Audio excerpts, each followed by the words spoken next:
Aram to everybody with respects at Swami's feet. Thank you, sir, for introducing me. Uh, Although I had a different slide deck for presenting today, after listening to all the speakers, I thought that I'll relate to the speakers in terms of the work which we are doing. So there are different portions which the speaker spoke, and we are also working on some portions like that. And so I thought it will be more relating to the students and more. So as Gauri sir told that we are working on SAI-GC, which is a portable high-resolution gamma camera for functional imaging. And Professor Shivshankar Sai is the head of the group, and there are a lot of people who have contributed to this field, and I like to thank all of them. And we also place on record the funding received by many may be wondering, there are so many imaging modalities, why do we need one more imaging modality at all? So this is the image got from a CT machine. You can also relate it to an image got from an ultrasound, though the physiology won't be the same as 2 days. And this is from the SPECT machine, that is the nuclear medicine machine. You can also relate it to the PET machine, which is working on the similar principles but not the same. So what you get from here is if the patient is alive or dead, you get the same image. That is anatomical information you'll get. And in the SPECT machine, what you get is if you get the metabolic information, that is how much of the organ is actually working. So it is very important in terms of imaging deficiencies like cancer, where more metabolism happens around that region. So you can accurately pinpoint to the place where the cancer is there. And this is very important in those areas. So I'll just play a video of what is actual gamma camera, because I don't have much time to cover, so I thought I'll play an old video which we made some time back. So this is how gamma camera works.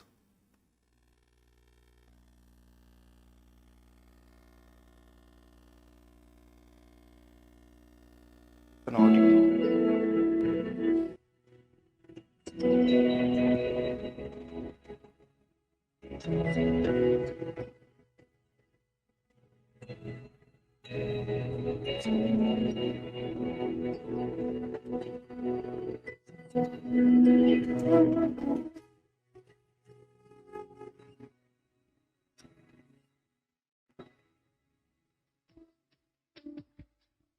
Question was asked previously, which isotope is used. We typically use technetium, which is 140 keV.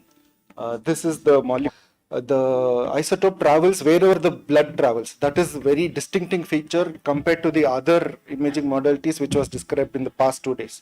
So what you get is functional information from the organs. So the isotope reaches the cancer region and continues to emit radiations from wherever it has been deposited. We typically tag it along with like how Shashwati ma'am mentioned, with glucose, so that the metabolism is more accurate.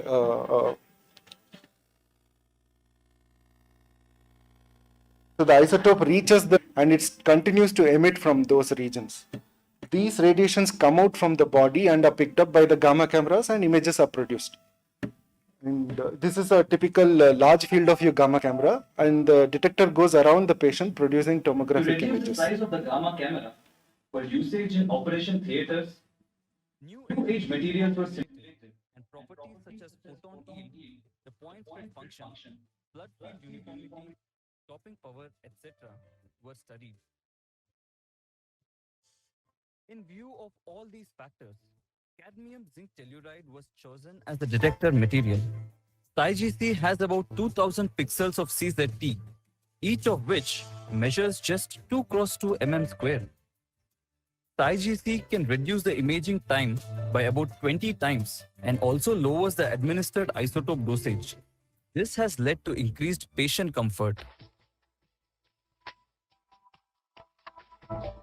The clinical validation, performed in collaboration with HCG Cancer Hospitals, proved that when compared to the typical state-of-the-art device, GE Infinia Gamma camera, which costs about 5 crores, SAI-GC, at a cost of just 40 lakhs, produced concurrent diagnosis with images of greater detail for all the enrolled 32 patients.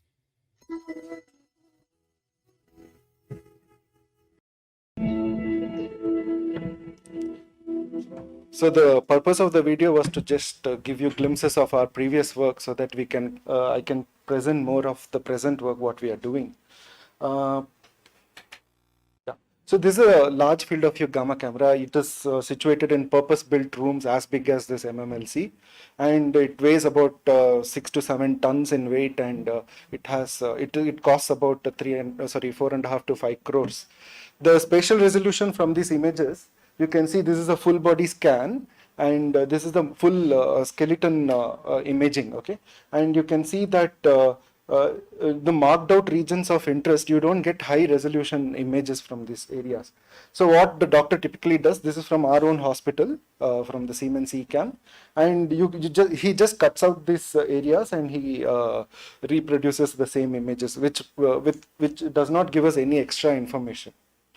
And this is from GE Infinia model, which is from the clinical collaborator, and this is the thyroid images. Okay, so what we do in our group is we study the different factors which impede good production of a good image.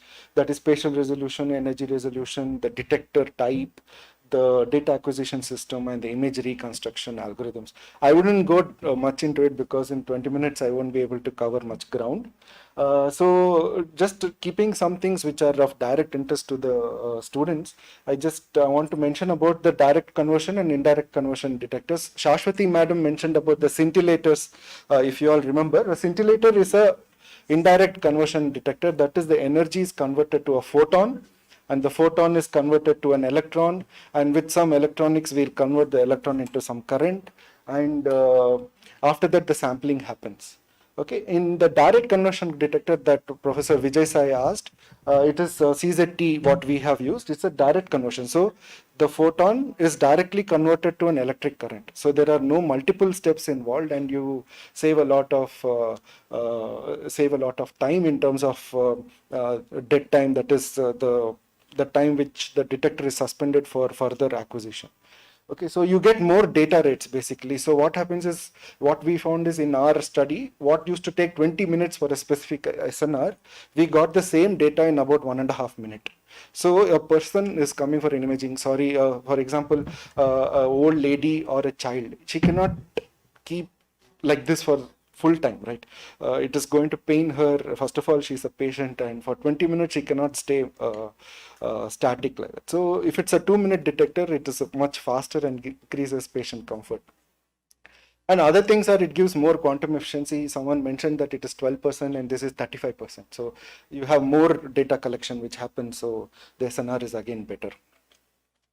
So we use the cadmium zinc telluride. I'll not go into the details, but it's a 10 mm almost by 10 mm, 10 centimeter by 10 centimeter field of view, which is very apt for small area imaging. Then another thing which should be of interest to the physics student is how we manage the data acquisition system. Thinking about a term called afterglow. Afterglow is something which comes with the scintillators.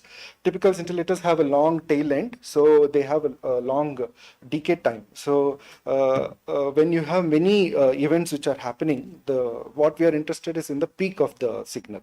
So when all the tails overlap, you have a false signal which is produced.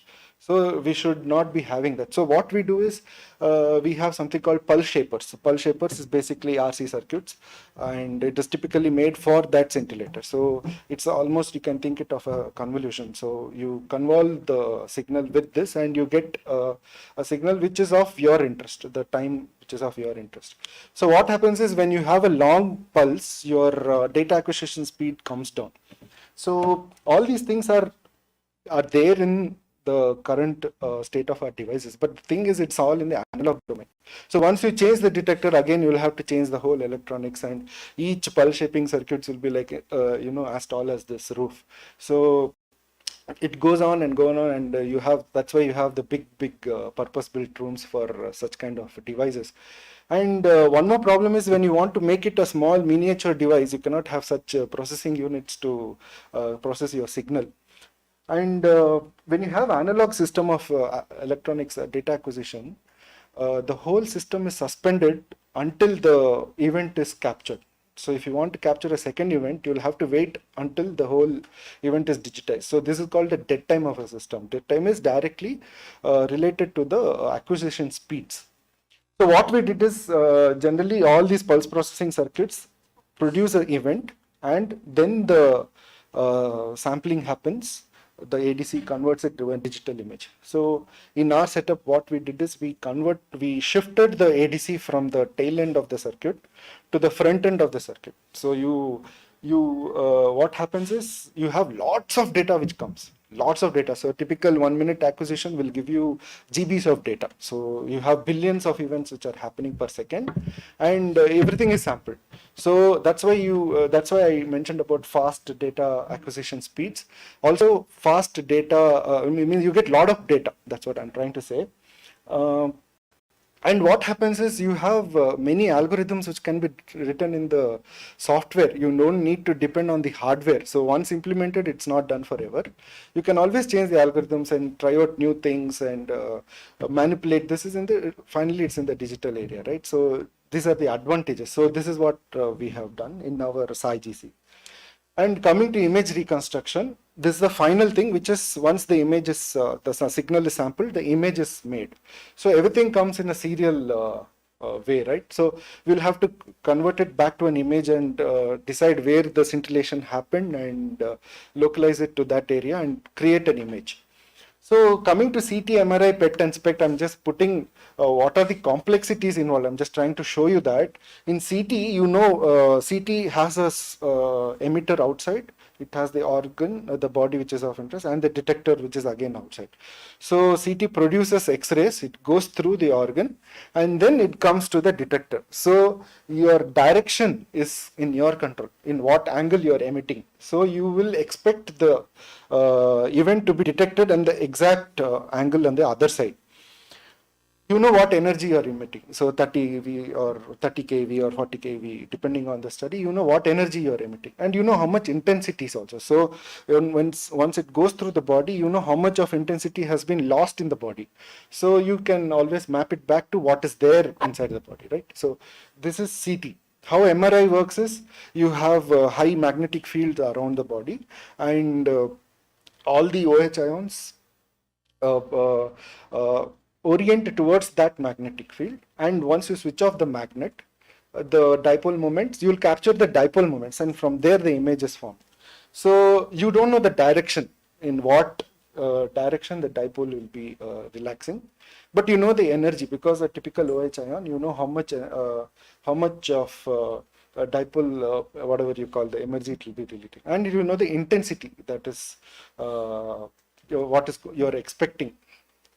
In PET, you don't know the direction. You know the direction of which it is, because Professor Shashwati mentioned it is a 511 kV, 511 kV positron electron annihilation, and it will come in 180 degrees apart. So you know the direction, and you know the energy. It is 511 kV only, but you don't know the intensity. But coming to our imaging, that is the SPECT imaging, you don't know all the three. Because the radioisotope is inside the body, it emits a spread spectrum. So you don't know what direction it is emitting. It will emit in all 4 pi directions. You don't know the energy, and you don't know how much of each energy is coming also. So that's where the image reconstruction is a very, very complex procedure when it comes to SPECT. So one way of doing it is using Fourier transform based filter back projection, that is the FBP algorithm. But see, FBP algorithm, you have this, it works very well if you, I'll go through this first, then I'll come to that. If this is your body, when you look at it from the direction where P is written, you will see this image. When you slice it, yesterday professor was talking about slicing, right? I think Professor Fanindra was talking about. So this is the way you see, when you see it in this angles, right? So, and later you traverse the detector and the source around the body, and you connect multiple snapshots of the same organ, and you reconstruct your image. But the problem is, in gamma cameras, the source is inside the body. So it is not a transmission kind of imaging, but it's an emission kind of imaging. So FBP doesn't work well with transmission kind of, with emission kind of imaging. So FBP produces a lot of artifacts. The advantage is you have a lot of good speed, and complexity is less, and So these are the advantages of FBP, but it doesn't translate to much amount of purpose because it produces blurred image due to the artifacts and all these things. So we use something called maximum likelihood estimation maximization. You create an estimator matrix and you are telling this is what I'm expecting, and you keep seeing the detector data and you keep updating the matrix. That is basically a model of what you are expecting, and this process iterates through the scan and you produce images. But the problem is it takes a lot of computational power. Okay, it produces great images, but it takes a lot of computational power. Yesterday, Professor Panindra was telling about image reconstruction and computational methods which are required for this. So we are working in that area also. And we use something called field programmable gate arrays. So just to typically give you the amount of time it takes to run on the i7 processor, it takes about 3.3 hours, and to work on the workstation it takes about a few minutes. So think of this setup. Okay, you have told the patient to take an image, and you're waiting for 3.3 hours for an image to come out. So this is not going to work out, right? So that's why this algorithm is not used. But what we did is we used an FPGA, and some sequential computing tasks, we pushed it to the CPU, and we took the most compute intensive task and we pushed it to the FPGA, and this is called hardware acceleration. So you use a specific hardware and you say, please compute this and get back to me. So this is the hardware accelerator, and it takes specific tasks, only specific tasks, finishes it and comes back to you. So we could push a lot of blocks, you can see these 5 blocks, into the FPGA part, and we could achieve an acceleration of about 288 times. So the 3 seconds it takes almost to compute an image from few hours. So this is what we could do, and we could publish it in very reputed journals. And the next part is the images form, but you have to make the segmentations and create a sensible reading out of it. So this is called image processing, right? And what we found out is again taking a lot of time because the data is huge. So we used a very different approach. That is, we used the analog devices chip called BF609, and this chip is used for ADAS, that is automatic driver assistance system. And basically what it does is it says a vehicle is in front of you, there's a woman crossing the road without taking any precautions, and there is a vehicle approaching in the other end, and there is a speed limit, but you're going beyond your speed limit. So these are the things which they typically used. We used it for our applications. We sent the images to the BF609 to compute the parameters what we are asking and come back to us with the results. So we could get about 250% acceleration, and it was an invited paper in IEEE.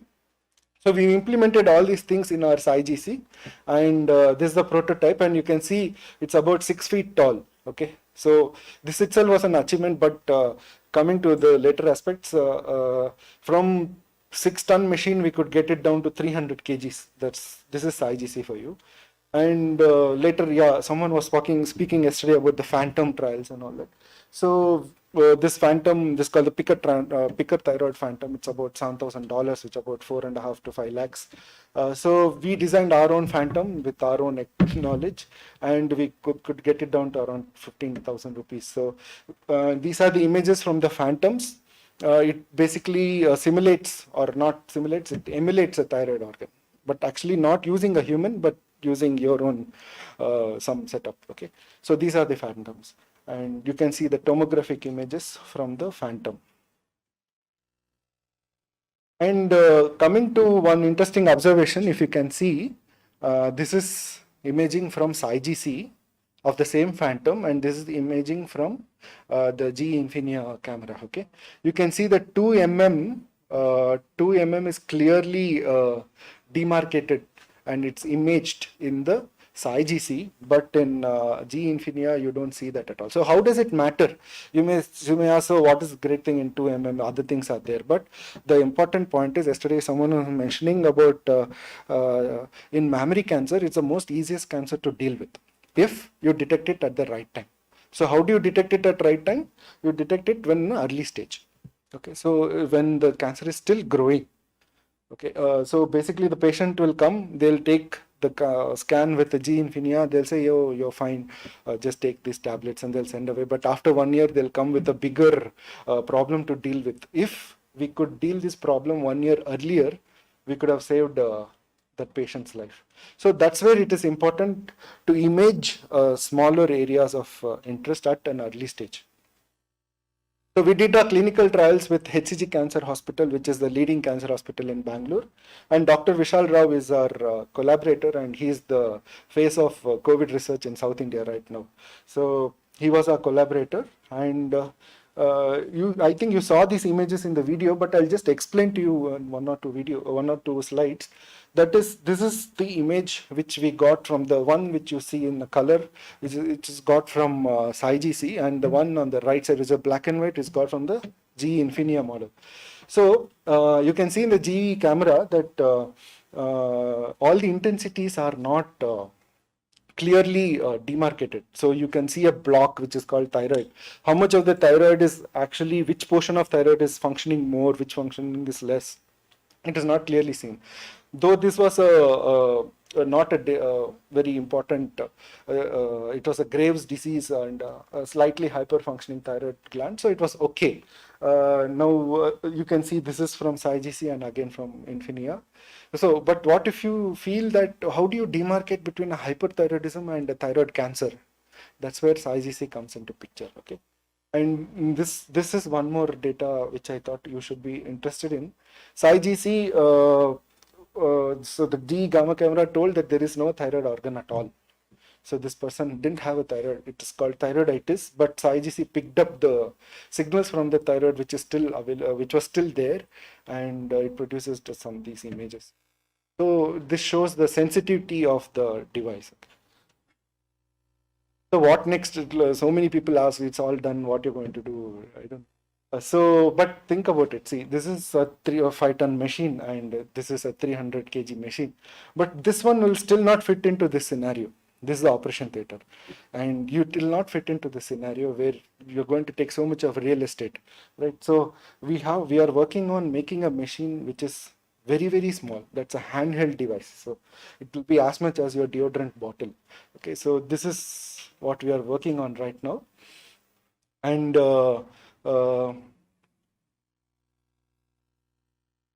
how is this helpful? Okay, so you may say ultrasound is there, everything is there. How is it going to be helpful? Okay, so let me tell you one thing. You have, I'll tell you how it happens. The patient goes to an imaging center, and clearly it is marked where the person has to get into an operation. But how much of it is in the operation theater tomorrow? How much of the organ is actually removed? Someone was telling yesterday about the finesse of hands of the doctor, which is very useful, right? So when you open up the body, it's all shades of pink. So what is a cancer? What is not a cancer? What was exactly removed? Are you removing more as a matter of precaution, or you are removing less and leaving out the traces of cancer back into the body? And the patient will come back with the recurring symptoms, and you'll say, oh, sorry, I forgot to remove everything. I'm going to make one more surgery on you. So there is no validation of an operation. So we are making this handheld device. So after the operation, the doctor will have it next to him, and he will keep it again, and he will check if all the areas of interest which are supposed to be removed are removed or not. So we have a two-pronged approach for this. One, we are using a gamma, and one we are using NAR imaging, fluorescence imaging. So I'll come back to it. But how is fluorescence? No, one more thing is, if there is one more node, secondary node, which is at some depth, how will you be able to image it? So these questions will be answered in our new prototype. That is, this is a gamma detector, and this is a fluorescence detector, and both the signals gamma and NAR will come together, and we have some routing which takes place, and so what you get out is a composite image of gamma and fluorescence. How gamma helps is to give you the depth of the traces of cancer which are there in the depths, and fluorescence gives you the pictorial information. It gives you immediate information of what is there on the surface. So One more area which we are working on is on replacement of a mammogram for breast cancer imaging. So you can see in this device, in this image, that is on the left of the second image, you can see this from an X-ray mammogram. A mammogram works basically on X-rays, but if for a lady, for ladies who are above 50 years of age, there are typical symptoms which will make their mammary glands more dense, more fibrous. So the X-ray gets scattered here and it will not come out. But the cancer is still there. It is not being shown out. So we are using gamma imaging for that. You can see here also. So it's like a wolf in the garb of a sheep. So you will not be able to catch it at all. So unless it expresses itself very openly after some time, maybe after 1 year, 1.5 years, you will not be able to. So this is one idea which we are doing.